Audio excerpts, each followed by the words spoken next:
வணக்கம் friends, welcome to Nalini's kitchen. இன்றைக்கி நம்ம கிச்சனில் ஹெல்த்தி அண்ட் டேஸ்டியான ஈஸியாக செய்யக்கூடிய பச்சை பட்டாணி மசாலா எப்படி செய்யலாம்னு பார்க்கலாம். ஸ்டவ் ஆன் பண்ணிவிட்டு ஒரு கடாய் வச்சுருக்கேன். கடாய் சூடானதும் தேவையான அளவு எண்ணெய் சேர்த்துருக்கேன். எண்ணெய் சூடானதும் அரை டீஸ்பூன் கடுகு, 1/4 டீஸ்பூன் சோம்பு சேர்த்துக்கிறேன். கடுகு சோம்பு பொரிஞ்சு வந்ததும் 10 பல் பூண்டு, ஒரு சின்ன துண்டு இஞ்சி இந்த மாதிரி தட்டி வச்சுருக்கேன், அதையும் சேர்த்துக்கிறேன்.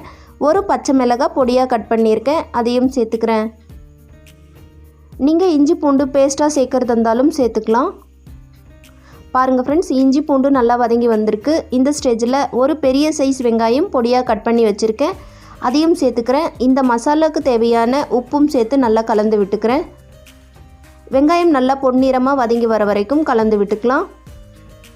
பாருங்கள் ஃப்ரெண்ட்ஸ், வெங்காயம் நல்லா வதங்கி வந்துடுச்சு. இந்த ஸ்டேஜில் ஒரு மீடியம் சைஸ் பழுத்த தக்காளியாக எடுத்து நல்லா பேஸ்ட்டாக அரைச்சி வச்சுருக்கேன், அதையும் சேர்த்துக்கிறேன்.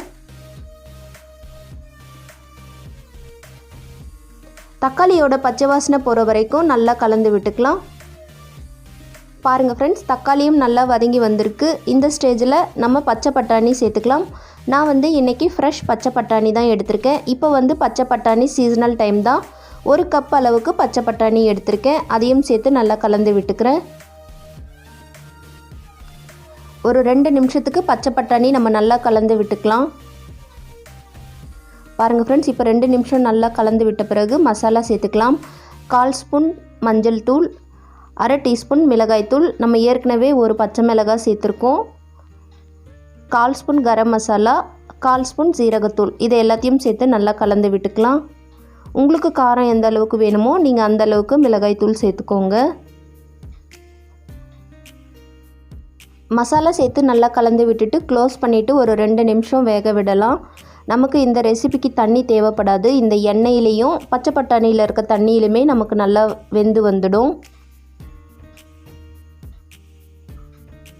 ரொம்ப சிம்பிளான ரெசிபி இது. குழந்தைங்கள்லேருந்து பெரியவங்க வரைக்கும் எல்லோரும் விரும்பி சாப்பிடுவாங்க. எல்லா விதமான வெரைட்டி ரைஸ்க்கும், சாம்பார் சாதம், ரசம் சாதம் எல்லாத்துக்குமே சூப்பரான சைட் டிஷ் இது. நீங்கள் இந்த பச்சை பட்டாணியை ஈவினிங் ஸ்நாக்ஸாகவும் செஞ்சு கொடுக்கலாம், ரொம்ப டேஸ்ட்டாக இருக்கும். பாருங்கள் ஃப்ரெண்ட்ஸ், பட்டாணி நல்லா வதங்கி வந்திருக்கு. மசாலாவும் நமக்கு நல்லா குக் ஆகிடுச்சு. இப்போ கொஞ்சமாக கொத்தமல்லியும் கொஞ்சம் கறிவேப்பிலையும் சேர்த்து நல்லா கலந்து விட்டுட்டு ஸ்டவ் ஆஃப் பண்ணிக்கலாம். ஃப்ரெஷ் பச்சை பட்டாணின்றதுனால நமக்கு 4லேருந்து 5 நிமிஷத்துலேயே நல்லா சாஃப்டாக வெந்து வந்துடும்.